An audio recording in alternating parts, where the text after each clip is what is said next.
गाय की कुर्बानी। ईद उल अजहा का चांद नजर आने के बाद अब ईद में 10 दिन बाकी थे और लोग कुर्बानी के जानवर खरीदने में मसरूफ थे। कुर्बानी के दिनों में लोगों की अपनी ही खुशियां होती हैं। कुछ लोग अच्छे अच्छे पकवान का इंतजाम करते हैं। ईद वाले दिन सबसे ज्यादा अगर किसी की कमाई होती है तो वो कसाई है। जी हाँ, मीठे कसाई ने तो इस बार अलग ही प्लान किया हुआ था। ये सारे ग्राहक कहाँ मर गए? इतने जबरदस्त बछड़े का गोश्त लेकर आया हूँ, लेकिन कोई ग्राहक नहीं आ रहा मेरी दुकान पर। मीठा अभी बात कर ही रहा होता है कि एक ग्राहक उसकी दुकान के पास से गुजरता है। गोश्त ले लो, गोश्त ले लो, ताज़ा ताज़ा छोटी उम्र के बछड़े का गोश्त ले लो। अरे भाई, ईद में अब कुछ ही दिन रह गए हैं और आप गोश्त बेच रहे हो। क्या मतलब? ईद आती है तो क्या लोग गोश्त लेना छोड़ देते हैं? हाँ तो और क्या, अब ईद आएगी तो लोग कुर्बानी का गोश्त भर भर कर खाएंगे। अब तुमसे गोश्त कौन खरीदेगा?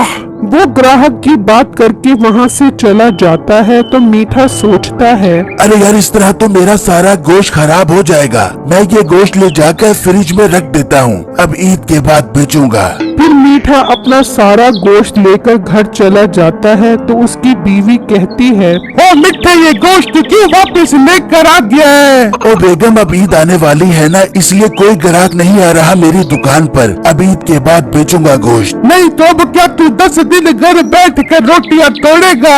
हाँ तो बेगम, और क्या करूँ, मजबूरी है। अब ईद के बाद ही काम शुरू होगा। मीठा, मेरे से ज्यादा सारा पुत्ती मीठा बनने की कोशिश न करियो। मुझे इस बार गाय की कुर्बानी करनी है। मैं कुछ ना जानू, गाय लेकर आएगा तो तेरी जान बख्शूंगी। अरे बेगम, तू पागल तो नहीं हो गई? पैसे है नहीं और गाय कहाँ से लेकर आऊंगा? मीठा, तू दुकान पर जा, लोगों ने जानवरों की कुर्बानी भी तो करनी है। ईद पर तुमसे एडवांस पैसे पकड़ और उससे एक अच्छा सा बैल खरीद कर आ मेरी ईद की कुर्बानी के लिए। फिर मैं तुझको उसकी ओजड़ी बढ़ा के खिलाऊंगी। अरे वाह बेगम, है तो तू मोटी, लेकिन अक्ल की मोटी नहीं है। बात तो तू बड़े काम की है। मैं कल ही दुकान पर एडवांस के पैसे पकड़ता हूँ। उस गांव में बिट्टू नाम का एक लड़का रहता था। भाईजान, इस बार आपने कुर्बानी के लिए बहुत अच्छा जानवर लेकर आना है। बहन, तुम फिक्र क्यों करती हो? मैं बहुत तगड़ा, चुस्त और दुरुस्त बैला लेकर आऊंगा कुर्बानी के लिए, जिसका गोश्त खाकर मैं भी चुस्त दुरुस्त और चाको चौबंद हो जाऊंगा। बिट्टू बेटा, अब थोड़े ही दिन रह गए हैं, क्यों ना आज जाकर कोई अच्छा जानवर ले आए। बाबू जान, आपने तो बहुत प्यारी बात कर दी है। चलो अब्बू जान, 5-6 मन का बैला लेकर आते हैं एक बार कुर्बानी के लिए। हाय भाई, मैं बहुत खुश हूँ। मैं अपनी सारी दोस्तों को बुलाकर दिखाऊंगी। फिर बिट्टू और उसका बाप मंडी पहुंचते हैं तो उन्हें एक गाय नजर आती है जो बहुत खूबसूरत होती है। बिट्टू और उसके बाप का उस पर दिल आ जाता है।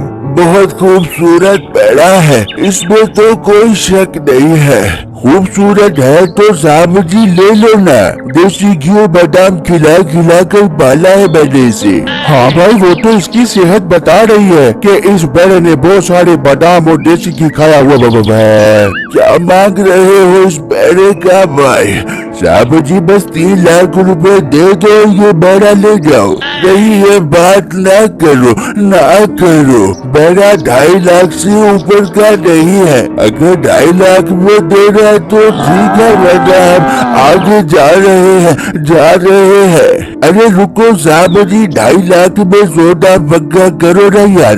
फिर बिट्टू और उसका बाप वो गाय खरीद लेते हैं और उसे घर लेकर आ जाते हैं। हाय भाई, कितना खूबसूरत बैला है। मैं तो कल अपनी दोस्तों को बुलाकर दिखाऊंगी। वहाँ बिट्टू की बीवी गाय को देखती है तो फौरन अपनी माँ को फोन करती है। अम्मी जान, मुबारक हो, आपका दामाद बहुत खूबसूरत बैला लेकर आया है। वाह बेटी, मुबारकबाद हो। हाँ अम्मी जान, खैर मुबारक। मुझे तो बैला 9-10 मन का लग रहा है। मोहल्ले में कोई हमारे बैले का मुकाबला नहीं कर सकता। हाँ बेटा, ईद वाले दिन गोश्त का ख्याल रखी। अम्मी तुम फिक्र मत करो, तुम्हें कुर्बानी करने की जरूरत नहीं है। मैं काफी सारा गोश्त भेज दूंगी और मोहल्ले वाले को बता देना कि मेरी बेटी ने 10 मन का बैड़ा लिया है। हाँ बेटा तू फिक्र ना कर, मैं एक एक घर का दरवाजा बजा कर बताऊंगी। बस तू ईद वाले दिन अच्छा सारा रान और पुट का गोश्त भेजी। वहाँ बाहर बिट्टू का बाप बिट्टू को कहता है, बेटा जानवर बहुत बड़ा है, कोई अच्छे से कसाई का बंदोबस्त करो। हाँ करो। हाँ अब्बू जान आप फिक्र मत करे, मैं कल ही जाकर कसाई बुक करवा कर आता हूँ। फिर अगले दिन मीठा अपनी दुकान पर एडवांस बुकिंग का बोर्ड लगाकर बैठा होता है। यार ये अभी तक कोई ग्राहक बुकिंग के लिए क्यों नहीं आ रहा? उस्ताद मुझे तो लगता है लोगों के पास से पैसे खत्म हो गए हैं, इसलिए लोग इस बार कुर्बानी नहीं कर रहे। अबे ऐसी बात ना कर, अगर मैंने इस बार कुर्बानी ना की तो मेरी बेगम मुझे कुर्बान कर देगी। वो अभी बात कर ही रहे होते हैं कि बिट्टू वहाँ आ जाता है। क्या भाई साहब आप ही कसाई हैं? नहीं तो और मैं तुझे क्या नलका खोलने वाला लग रहा हूँ? अरे भाई मेरा मतलब है कि हमने ईद के पहले दिन गाय की कुर्बानी करनी है, तो आप हमारे घर आ जाना। सॉरी भाई, बड़ी माजरत के साथ पहले दिन की बुकिंग हो गई है। लोग तो मेरे पीछे पड़े हुए थे कि मीठे भाई हमारी कुर्बानी आपने करनी है। मैंने कहा अच्छा बेफिक्र हो जाओ, मैं तुम्हारी कुर्बानी कर दूंगा पहले दिन आकर। तो भाई क्या आप पहले दिन कुर्बानी नहीं करोगे? सॉरी पहले दिन हाउसफुल हो गया है। ठीक है भाई, मैं फिर किसी और से बात करने के लिए चला जाता हूँ गाय की कुर्बानी के लिए। अरे भाई परेशान क्यों होते हो? अगर तुम इतना इसरार कर ही रहे हो तो मैं तुम्हारी पहले दिन कुर्बानी कर दूंगा। ठीक है तुम मेरे साथ चलो, मैं तुम्हें अपना जानवर दिखाता हूँ, फिर तुम मुझे पैसे बता दो उसके। फिर वो बिट्टू के साथ उसके घर आते हैं तो गाय को देखकर हैरान रह जाते हैं। ये तो बहुत बड़ा जानवर है, इसके 30,000 रुपए लगेंगे। ठीक है भाई आप ईद के पहले दिन आ जाना और 30,000 रुपए ले जाना इसका गोश्त बनाकर। फिर मीठा वहाँ से जाने लगता है तो कहता है, शेरू ये जानवर बहुत महंगा है, कुर्बानी की तो हमें 30,000 रुपए मिलेंगे। अगर हम ये जानवर चोरी करके इसे बेच दें तो हमारे पास बहुत सारे पैसे आ जाएंगे। उस्ताद बात तो तुम ठीक कर रहे हो, तो फिर आज रात को इसे चोरी करने का प्लान बनाते हैं। फिर मीठा जब घर जाता है तो उसकी बीवी कहती है, हाँ मीठा कुर्बानी के जानवर का क्या बना?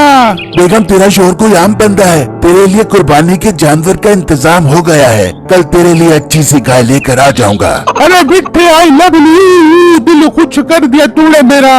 वो अभी बात कर ही रहे होते हैं कि बाहर से शेरू की आवाज आती है। उस्ताद बाहर आओ चलकर जानवर लेकर आते हैं। फिर वो दोनों चुपके से बिट्टू के घर के बाहर आते हैं और उसका बैल खोल कर ले जाते हैं और उसे बेचने के लिए मंडी में आ जाते हैं जहाँ से वो बैल लिया था। बैल का मालिक उस बैल को पहचान लेता है और दोनों को पकड़ लेता है। वहाँ अगले दिन जब वो बाहर आते हैं तो बैल नहीं होता।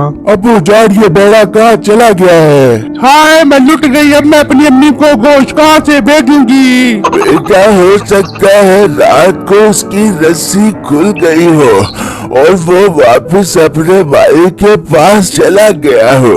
हाँ अबू जान हमें जाकर उससे पता करना चाहिए। फिर जब वो मंडी पहुंचते हैं तो उनका बैल वहीं खड़ा होता है और मीठा और उसका साथी दोनों साथ बैठे होते हैं। भाई साहब ये हमारा बेड़ा आपके पास कैसे आ गया? फिर बैल का मालिक उन्हें सारी बातें बताता है। ये बैल रात को ये दोनों बगैरत बेचने के लिए आए थे। अच्छा तो ये दोनों बगैरत कसाई होने के साथ साथ चोर भी है? हाँ है। भाई आप अपना बैल ले जाओ, इन दोनों को तो मैं पुलिस के हवाले करता हूँ। मुझे कमेंट बॉक्स में जरूर बताइएगा